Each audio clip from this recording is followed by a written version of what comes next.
Have you ever known exactly what you should do and done the complete opposite anyway? Stayed up scrolling when you knew you needed sleep? Ordered the pizza when you promised yourself a salad? Put off that one important task again, even though you knew it would only make things harder later. If that sounds familiar, you're not lazy and you're not broken. Your brain is just playing a much stranger game than you think. And today, we're going to break it wide open. Welcome back to Code Your English, the channel where we don't just teach you English, we help you think in it too. I'm so glad you're here. If this is your first time, hit that subscribe button and join thousands of learners who are getting better at English while learning something real about life along the way. Now, get comfortable, because today's episode might just change the way you see your own decisions forever. Let's get into it. Okay, be honest with me for a second. Last night, did you go to bed at a reasonable time? Or did you tell yourself, just 5 more minutes? And then, somehow, 45 minutes later, you were still scrolling through your phone, watching videos you don't even remember, reading messages you didn't need to read. And the whole time, some small, quiet voice inside your head was saying, "You need to sleep. You have to wake up early tomorrow. Put the phone down." But you didn't listen. You just kept scrolling. Here's the strange part. You knew exactly what you should do. Nobody had to explain it to you. There was no test, no lesson, no article you needed to read first. You already had the knowledge. And yet, you did the opposite thing anyway. Sound familiar? Maybe it wasn't your phone. Maybe it was that extra slice of cake after you told yourself you were eating healthier this month. Maybe it was skipping the gym for the 3rd day in a row, even though you know, deep down, how much better you feel after a workout.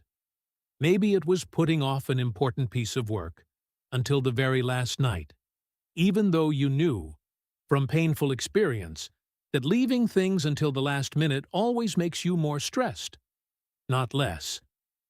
So today, I want to talk about this strange, very human puzzle.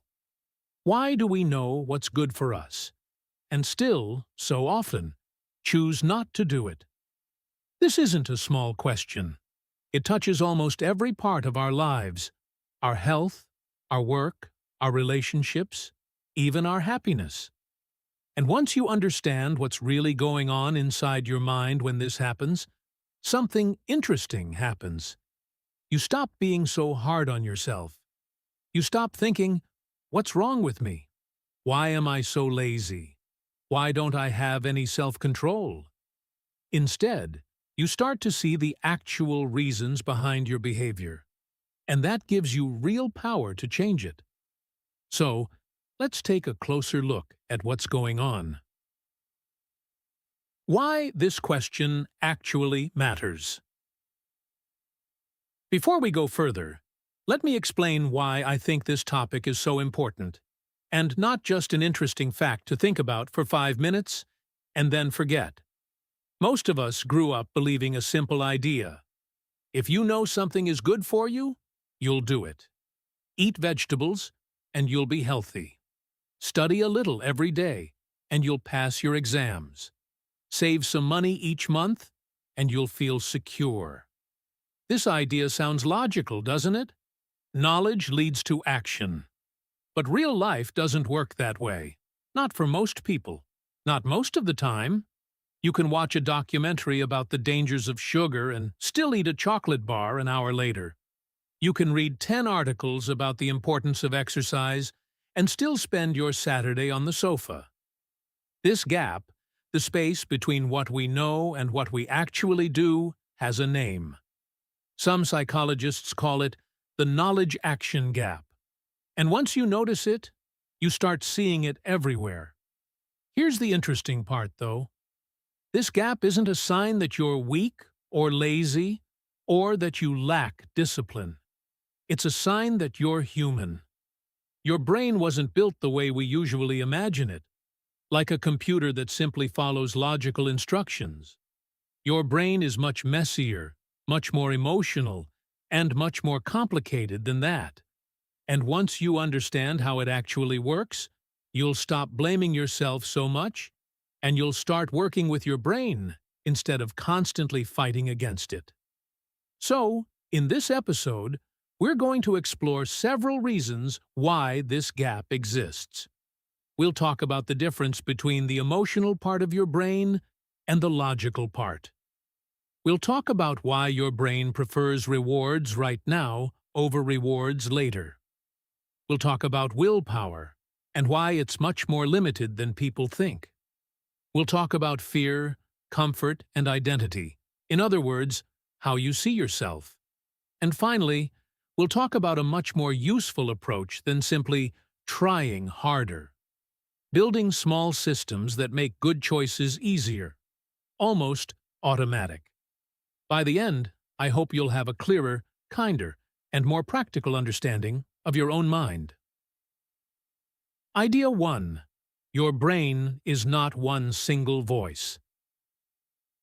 Let's start with something that might surprise you. You probably think of yourself as one single person, with one mind, making one decision at a time.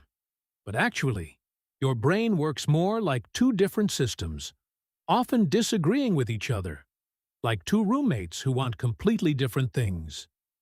One part of your brain is fast, emotional, and automatic. Scientists sometimes call this System 1. It reacts instantly. It doesn't think carefully. It just feels. This is the part of you that wants the chocolate cake right now, that wants to stay in a warm bed instead of going for a cold morning run, that wants to check your phone the second it buzzes. This system evolved a very long time ago, back when humans needed to make extremely fast decisions to survive. For example, deciding in half a second whether that shape in the grass was a dangerous animal or just a shadow. Speed mattered more than careful thinking. The other part of your brain is slower, more logical, and much more tired most of the time. This is often called System 2. This is the part that plans, that thinks about the future, that says, wait, if I eat this cake every day, I won't feel good about my health in a few months. System 2 is the responsible, sensible roommate. But here's the problem. System 2 gets tired easily. It takes a lot of mental energy to think carefully, weigh your options, and resist temptation.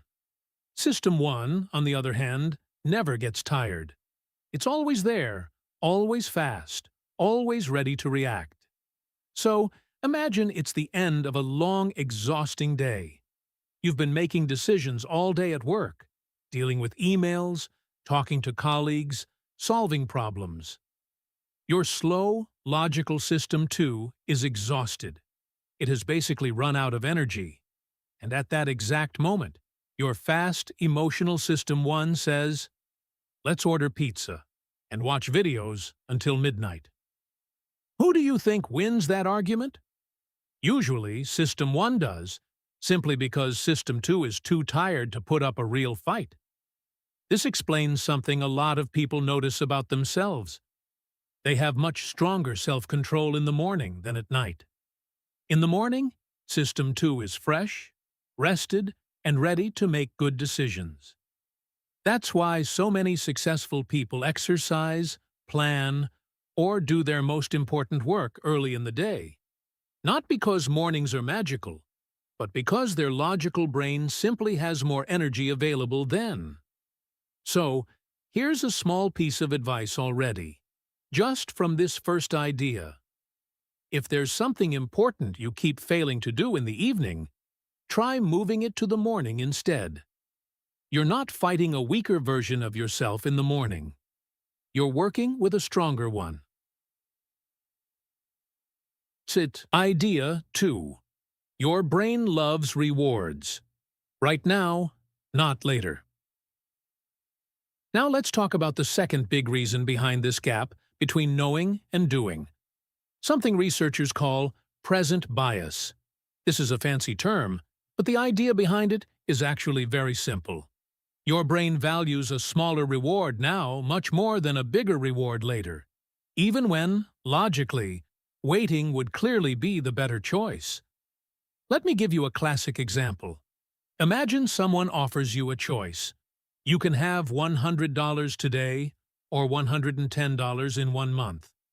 Many people choose the $100 today, even though waiting a single month would give them more money.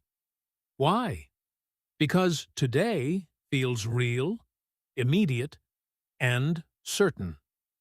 1 month from now feels distant, abstract, almost imaginary.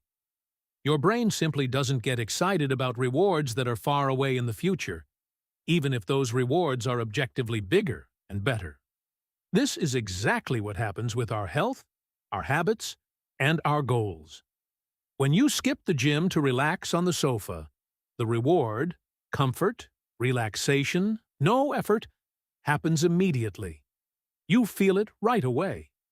But the reward for going to the gym, a healthier body, more energy, better long-term health, is far away in the future. It might take weeks or months before you notice a real difference. Your brain, especially that fast emotional system, one we talked about earlier, is simply not very good at getting excited about rewards that are months away. It's much more interested in what feels good right now, in this exact moment. Think about studying for an exam that's 3 months away, compared to studying for an exam that's tomorrow morning. When the exam is far away, it's incredibly easy to procrastinate, to say, "I'll start next week," because the pain of failing feels distant and unreal. But the night before the exam, when the deadline is right there, suddenly you find enormous motivation to study for 6 hours straight. The task didn't change. The importance of the exam didn't change. What changed was how close the reward, or in this case, the danger of failing, felt to you in that moment. Here's an example from my own experience, or at least the kind of experience many of us share. Have you ever bought a gym membership in January, full of motivation and excitement, and then stopped going by February? This happens constantly, and there's a good psychological reason for it. On January 1st, the idea of being fit feels exciting and motivating because it's connected to a fresh start, a new identity, a hopeful vision of the future. But by the second or third week, the actual daily reward of going to the gym, sweating, feeling tired, sore muscles, is happening right now, in the present, while the reward of looking and feeling great still feels far away. The immediate discomfort wins the battle against the distant benefit, again and again, until eventually you stop going altogether. So, what can we do about this? One powerful technique is to make future rewards feel closer and more real, and to make the present cost feel smaller. For example, instead of thinking, "If I exercise for the next 6 months, I'll be healthier," try thinking, "If I exercise for just 20 minutes today, I'll feel more energetic this afternoon." You're shrinking the gap between the action and the reward, which makes it much easier for your present-focused brain to actually care about doing it. Idea 3. Willpower is not an unlimited resource. Now, let's talk about willpower itself, because I think a lot of people misunderstand it completely. Many of us imagine willpower as a kind of personal quality. You either have a lot of it, like some naturally disciplined people, or you don't have very much, like the rest of us. But that's not really how willpower works. Willpower is much more like a muscle than a personality trait. And just like a muscle, it gets tired with use. Psychologists have a term for this: ego depletion. The basic idea is that every time you resist a temptation, make a difficult decision, or force yourself to do something you don't feel like doing, you use up a limited amount of mental energy. As the day goes on, and you make more and more of these small efforts, your ability to resist temptation gradually weakens. This is exactly why so many people make their worst food choices, their worst impulsive purchases, and their worst emotional decisions late at night, after a long day full of small battles they've already fought and won earlier. Let me give you a relatable example. Imagine your day at work. You resist the urge to check social media every 10 minutes. You force yourself to stay polite during a frustrating meeting. You push through a boring task even though you'd rather be doing anything else. Each of these moments, small as they seem, uses up a little bit of your mental energy, your willpower. By the time you get home in the evening, your willpower muscle is exhausted. And that's precisely the moment when the box of cookies in the kitchen suddenly seems irresistible, even though at 9 in the morning you probably wouldn't have thought twice about it. Now, here's something really important to understand. This isn't a character flaw. It's simply how the human brain works. If you've ever felt frustrated with yourself for giving in at the end of a long day, I want you to remember this. You weren't weak. You were tired, in a very specific and scientific sense. Your mental energy was genuinely running low, just like a phone battery running down to 5%. So, what's the solution? Well, one approach that really works is reducing the number of small willpower battles you fight throughout the day, especially around your most important goals. This is why so many highly disciplined people actually rely less on willpower than you might expect, and more on structure and habit. For example, some people choose to eat very similar, simple meals every day.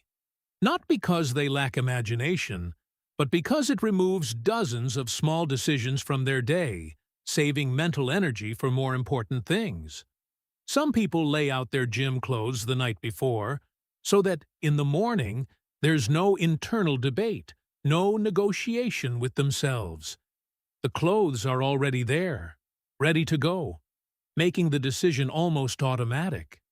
This leads us to a bigger idea, and I think it's one of the most useful ideas in this whole episode. Instead of relying on willpower, which is limited and unreliable, we should try to build an environment and a set of habits that make good choices easier, almost effortless. We'll come back to this idea near the end of the episode, because I think it's genuinely one of the most practical tools you can use. Idea 4.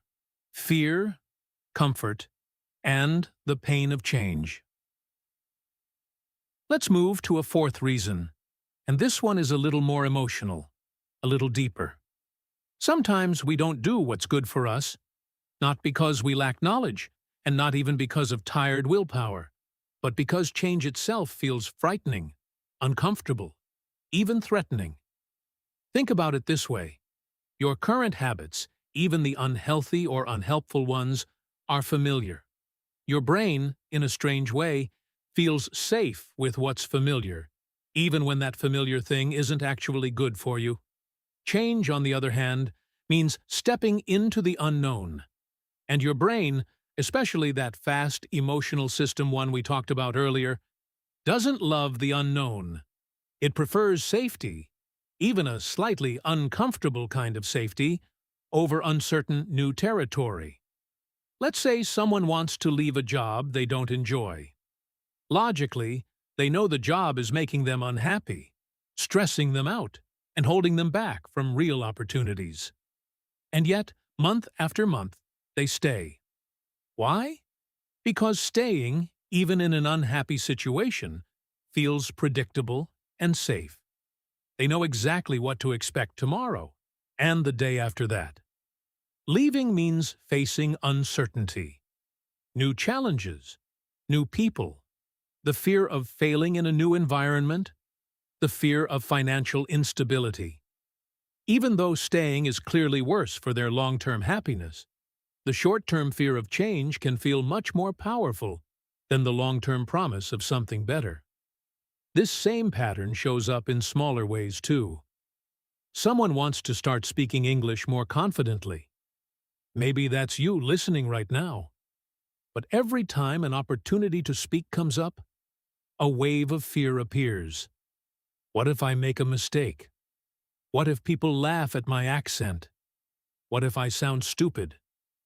And so, instead of practicing, instead of taking the small, uncomfortable step of actually speaking, they stay silent where it feels safe, even though staying silent means they never really improve.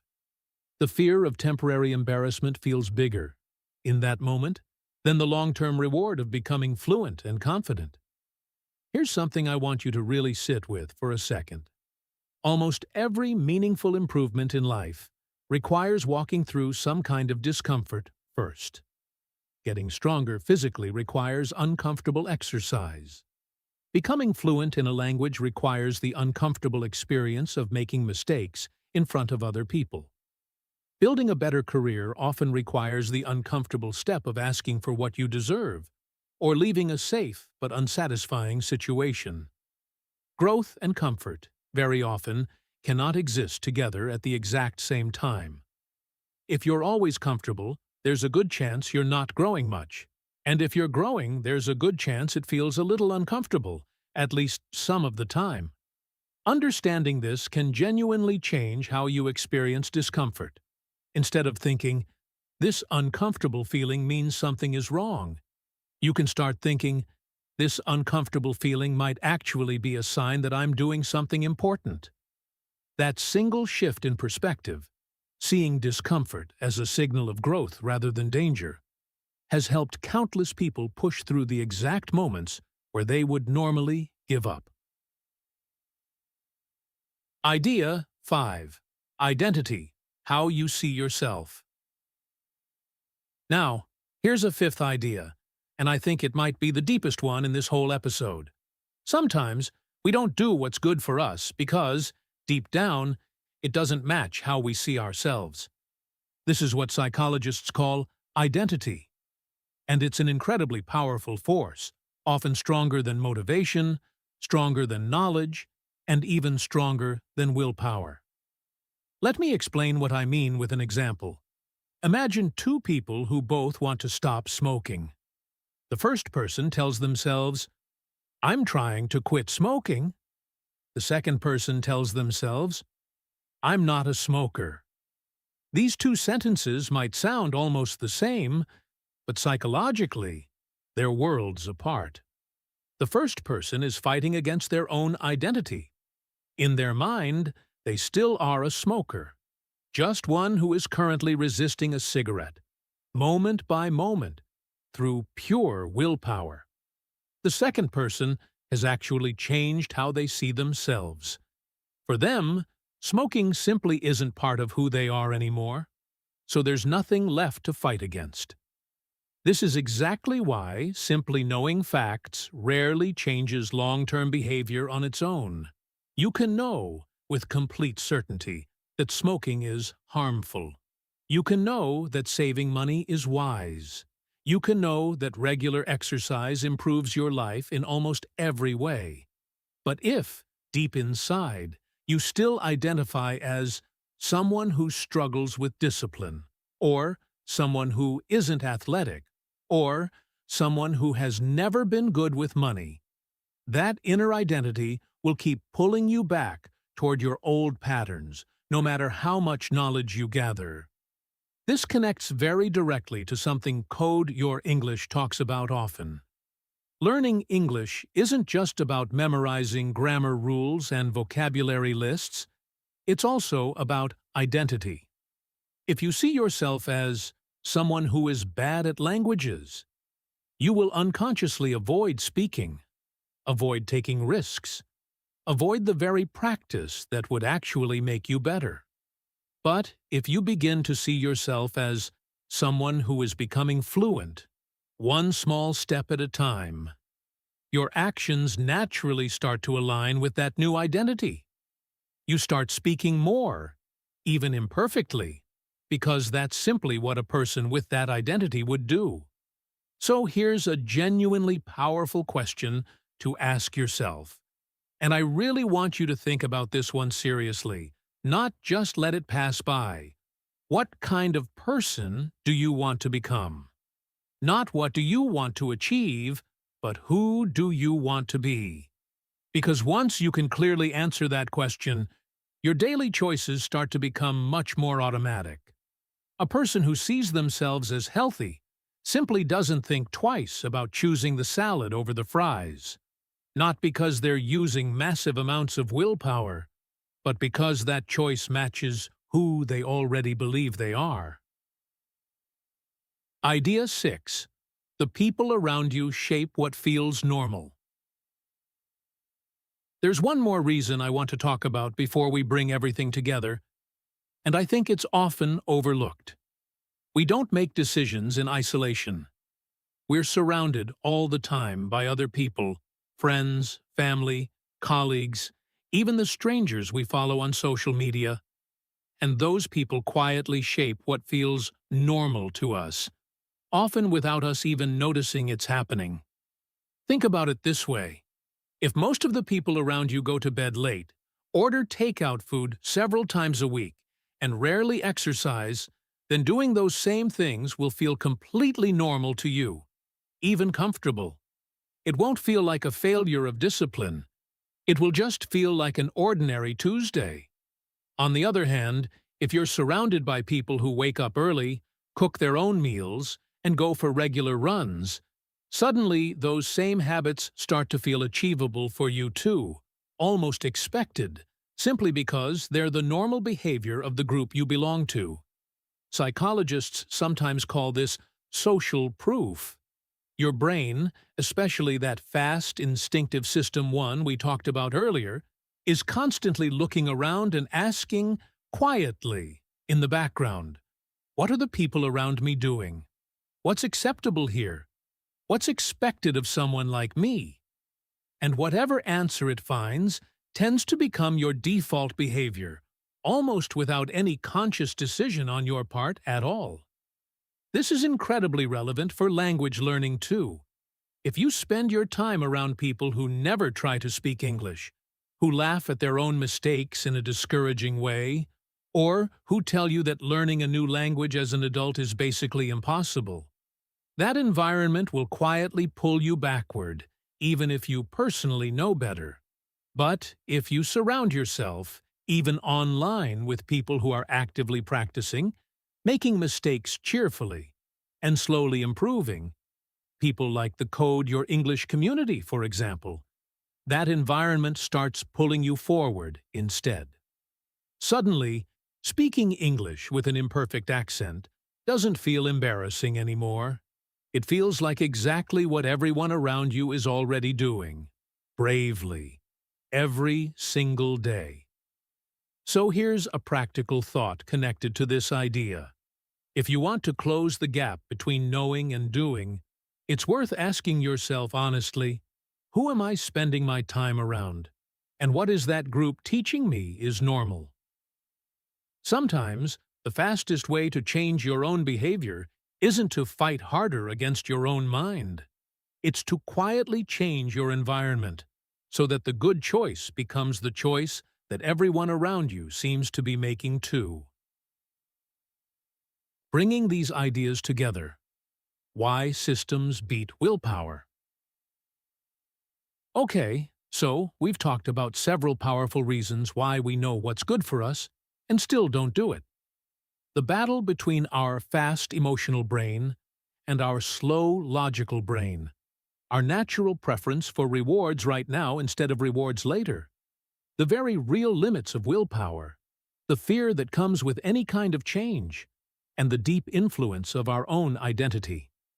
Now, let's bring all of this together into something genuinely useful, something you can actually use starting today. Here's the key insight. Trying harder is not usually the answer. In fact, relying purely on willpower is probably one of the least effective long-term strategies you could choose, precisely because, as we discussed, willpower is limited and gets tired. Instead, the people who successfully close this gap between knowing and doing tend to focus on something different, building systems and environments that make the good choice the easy choice, almost automatic, requiring very little willpower at all.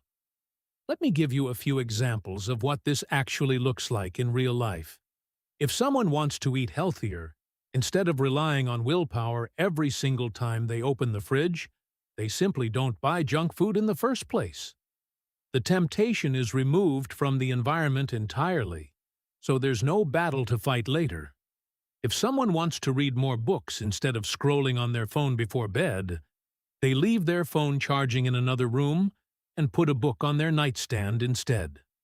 Again, no dramatic willpower battle required. The easy choice and the good choice have simply become the same choice. For learning English specifically, this same principle applies beautifully. Instead of relying on motivation alone, which naturally rises and falls like waves in the ocean, successful learners build small systems.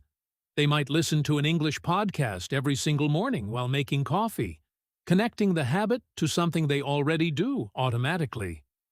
They might follow English-speaking accounts so that English simply appears in their daily environment without requiring extra effort or decision-making. They might join a small, low-pressure conversation group so that speaking English becomes a regular, comfortable event, rather than a rare, frightening challenge. The beautiful thing about systems is that they don't depend on how motivated or energetic you feel on any particular day. Motivation is unreliable. Some days you'll feel inspired and ready to conquer the world, and other days you'll feel tired and uninterested, and that's simply normal human variation. But a good system keeps working even on the low motivation days, because it doesn't require large amounts of willpower or emotional energy. It just requires you to follow the structure you've already built. A few questions worth thinking about. Before we finish today's episode, I want to leave you with a few questions. Don't rush through these. Take a moment, maybe pause the episode if you'd like, and actually think honestly about your own answers. First, think of one thing in your life that you already know is good for you, but you consistently avoid doing. It could be related to your health, your English learning, your work, or your relationships. Now ask yourself, which of the reasons we discussed today feels most true for you? Is it that the reward feels too far away? Is it fear of discomfort or change? Is it your willpower running out at a certain time of day? Or is it something deeper, connected to how you see yourself? Second, ask yourself this. What would it look like if you built a small system, instead of relying purely on motivation? What's one tiny change to your environment, your routine, or your daily habits that would make the good choice the easy choice? It doesn't need to be dramatic. Small, consistent systems almost always beat big, dramatic willpower efforts in the long run. And third, here's a question connected to identity, which I think is the most powerful one of all. If you already were the kind of person who consistently did this good thing, who exercised regularly, who spoke English confidently, who saved money wisely, whatever it might be for you, how would that person act today? What would they choose to do right now, in this very moment? Sometimes, simply asking that question is enough to shift your behavior, even before any real change has actually happened. Bringing it all together. So let's bring everything together now. We started this episode with a simple, relatable situation. Scrolling on your phone late at night, even though some quiet voice inside you was saying, "Put it down, you need sleep."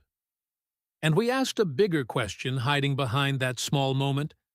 Why do we know what's good for us, and still, so often, choose the opposite? We discovered that the answer isn't simple laziness, or weak character, or lack of discipline. The answer lies in how the human brain actually works. We have two different systems inside us, one fast and emotional, one slow and logical, and they don't always agree. We naturally prefer rewards we can feel right now over rewards that exist somewhere in the distant future. Our willpower, far from being unlimited, is more like a muscle that tires with repeated use throughout the day. Change itself, even positive change, can feel frightening simply because it's unfamiliar. And underneath all of this, our deepest behaviors are shaped by identity, by who we truly believe, deep down, that we are. Once you understand these forces, something really important happens. You stop treating yourself like a broken machine that simply needs more discipline. Instead, you start treating yourself like a human being who can work with these natural tendencies, rather than constantly fighting against them.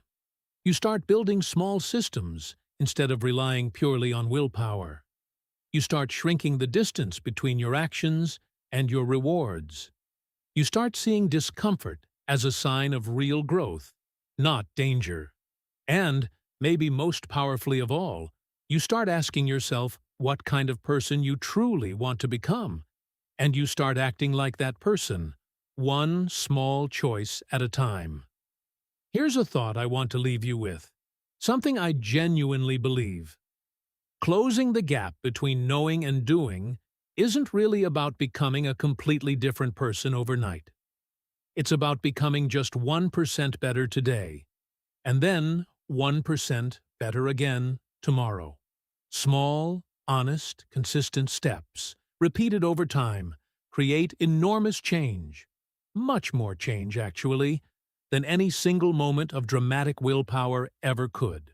So, the next time you catch yourself knowing exactly what you should do, but feeling that familiar pull toward doing the opposite, I want you to remember this episode. Remember that it's not really about willpower. It's about understanding yourself, building small systems, and gently, patiently becoming the person you truly want to be. Thanks so much for spending this time with me today. If this episode gave you something to think about, I'd genuinely love to hear from you. Think about one small system you could build this week, one tiny change that would make a good choice easier for you, and hold on to that thought. Until next time, take care of yourself, keep learning, and remember, knowing is only the beginning. The real magic happens in the small, consistent things you actually do.